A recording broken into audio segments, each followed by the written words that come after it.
To be or not to be, that is the question.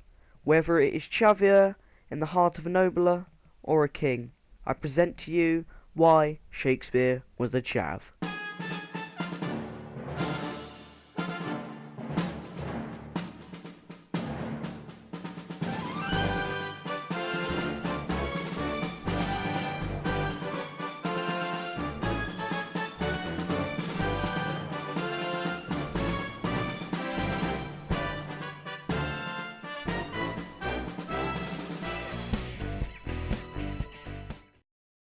Welcome back, ladies and gentlemen, boys and girls, to Why They're a Chav. On our last episode, we talked about why Romeo Montague was a chav from Shakespeare's work Romeo and Juliet. So I thought, hang on a minute, if we're talking about why Romeo was a chav, we should look at his author and see why Shakespeare is also a chav. Now, we're going to look at our most promising piece of effort, and that is, of course, Romeo. Now, why did he write about Romeo?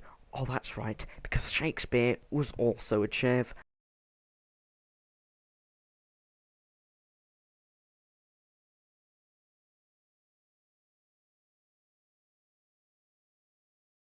I literally only just realised that I wrote a book about chavs, but I'm not a chav, okay, I swear. Okay, alright, but I'm not the only one who thinks that Shakespeare's a chav. Just check out this guy. He wrote a book, Martin, does that say bum? Martin Bum. Martin Bum. That's probably not what it says, but Martin, whatever that last name is, he's written a book about Shakespeare and why he's a chav. The title of this book is called To Be or Not to Be in It.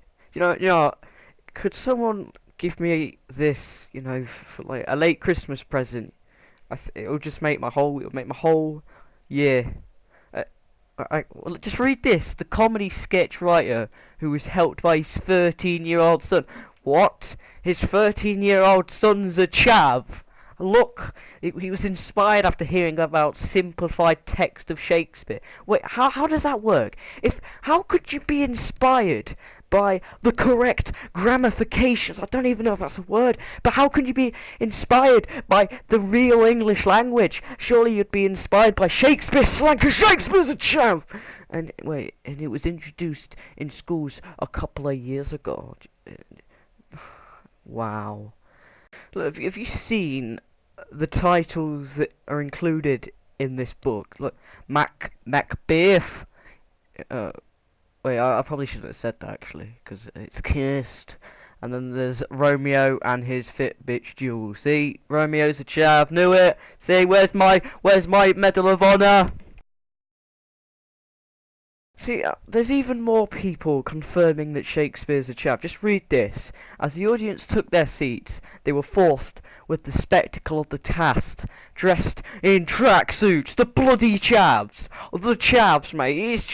It's too much to handle. I hardly had to do any work this episode because everybody's confirming it. Just look at the bottom one here. Shakespeare, matching tracksuits. What's worse than having a pair of tracksuits? Having a pair of matching tracksuits. That's just chavvy. Get out.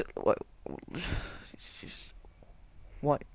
What does that even say? Just look under all results. Verbitamin. What even is that? It sounds like vitamin B and B and M. I don't even know. They should make a shop called that. I'm trademarking B and M because it sounds like such a nice shop, and we're gonna sell pairs of trackies with the Shakespeare brand on it, and it's gonna, it comes with a free copy of a Shakespeare book featuring Chav. I've got to stop making this episode before I have a heart attack. And then, if when someone dies, just put on my gravestone, he hates chavs.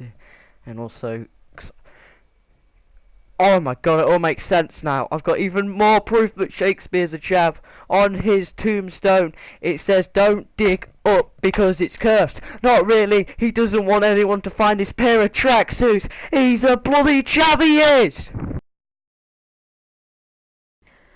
Okay, I finally calmed down now. So I think this is a good point to end the episode. I hope you've all enjoyed this episode of Why They're a Chav. Be sure to comment, rate and subscribe, and even put down in the comment section below who you want to see be made a chav next. I hope you've all enjoyed, and I'll see you in the next one. Bye!